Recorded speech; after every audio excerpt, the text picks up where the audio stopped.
I still remember the moment my new daughter-in-law leaned close to me at the chapel entrance, her veil brushing my cheek as if she were about to whisper something kind. Instead, her voice cut like ice. "Don't talk to my family today. My name is Margaret Hale, 58 years old. I raised my son Daniel alone after his father left when he was a boy. Through years of double shifts and quiet sacrifices, I held on to one dream that one day Daniel would build a family where I might finally belong again."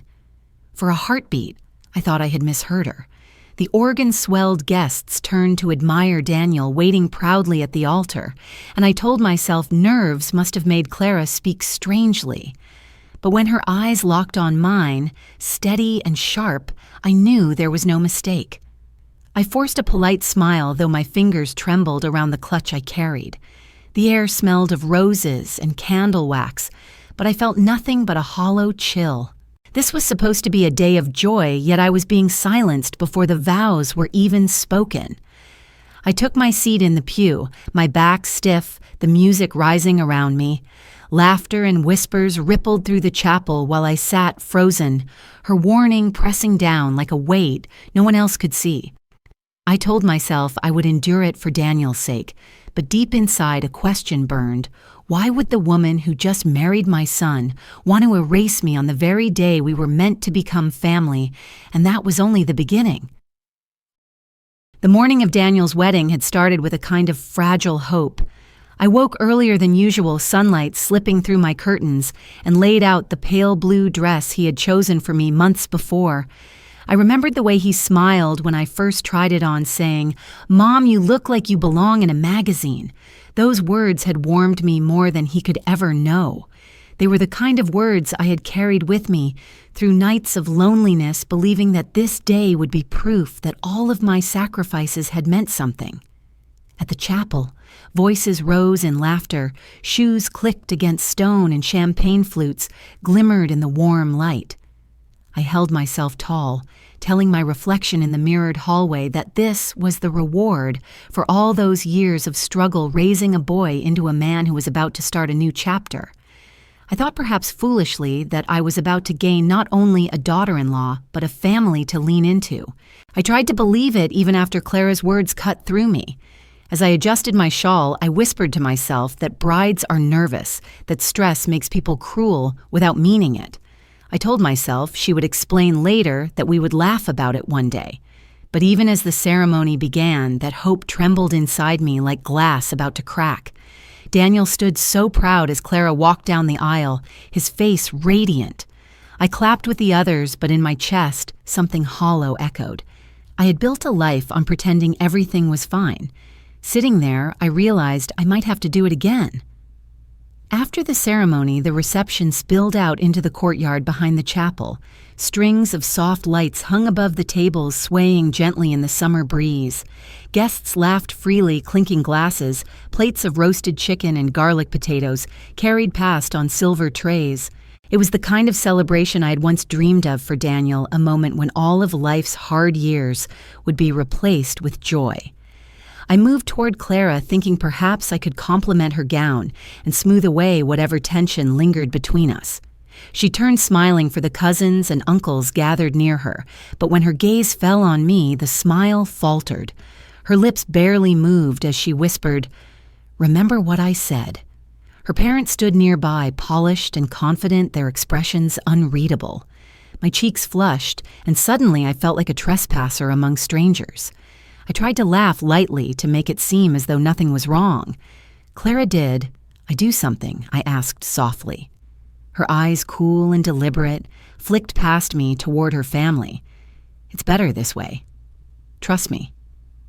Then she rejoined them, leaving me standing with the echo of her words. I drifted back toward the bar, pretending to admire the appetizers while my chest tightened. Daniel was across the room talking with college friends, his laughter forced. When he finally caught my eye, I gave a small wave. He came over his hand, brushing my arm. "Mom, everything okay?" he asked. "Why did Clara tell me not to speak to her family?" His smile thinned his gaze, sliding away. "It's complicated. We'll talk later." And just like that, he walked back to his friends, leaving me alone beneath the golden lights surrounded by strangers' laughter.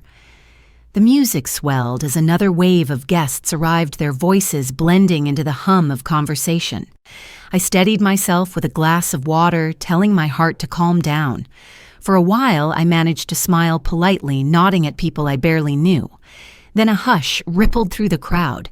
Heads turned toward the entrance of the courtyard. That was when I saw him.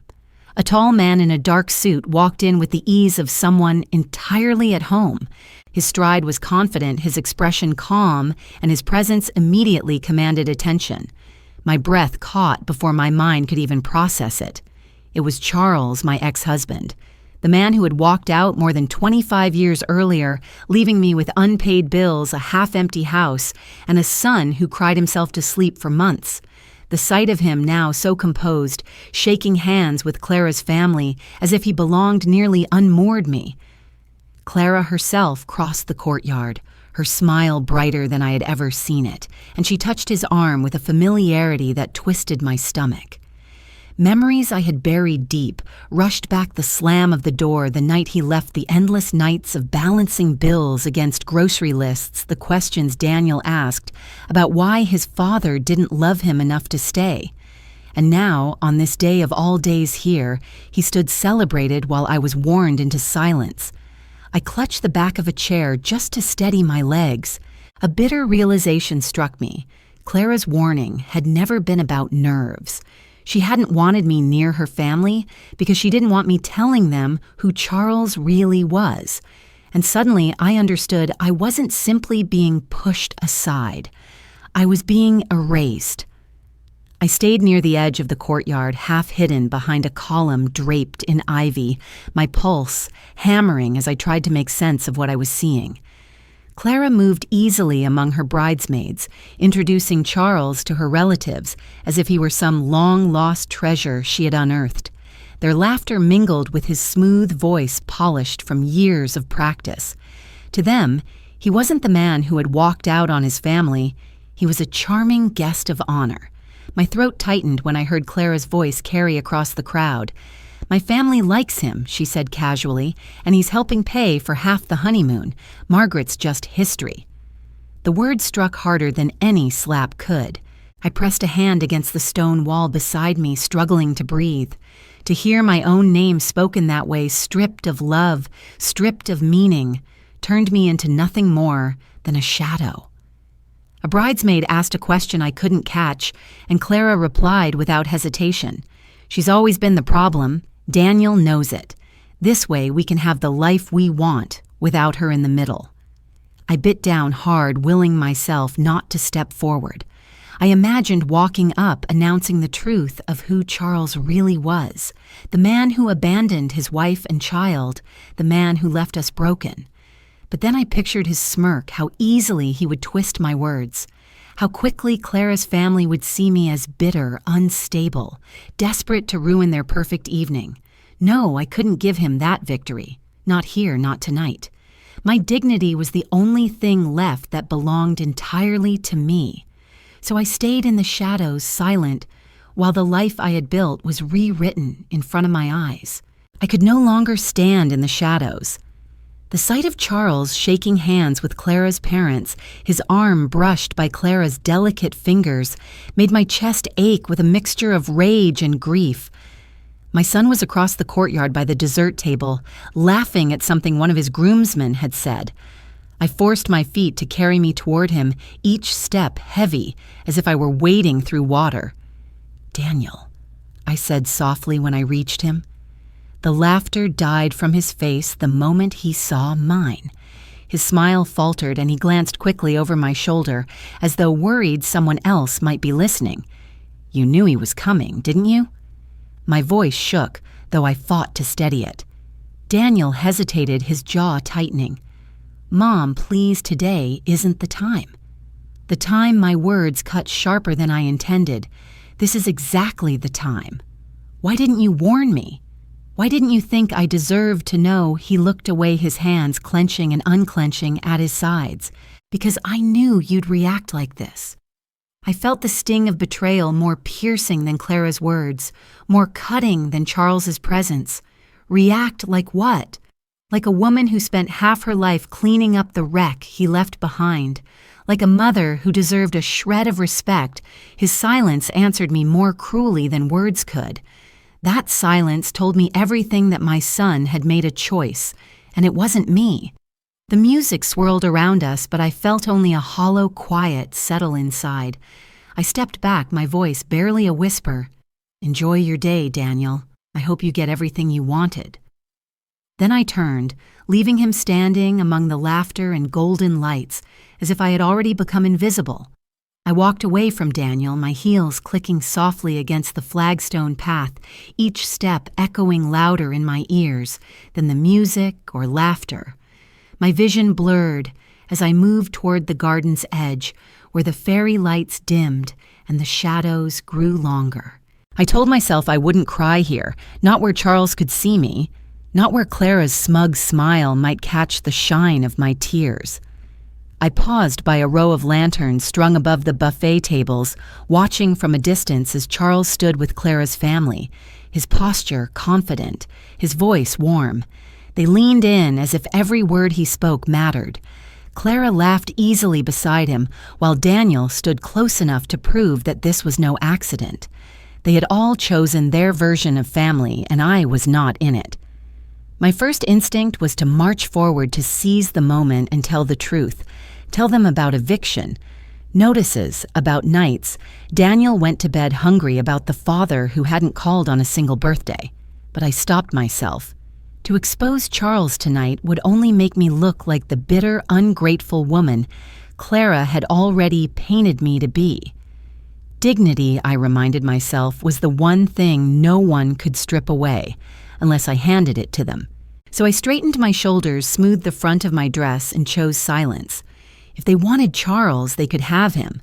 I turned toward the path that led to the parking lot, each step carrying me farther from the glittering lights.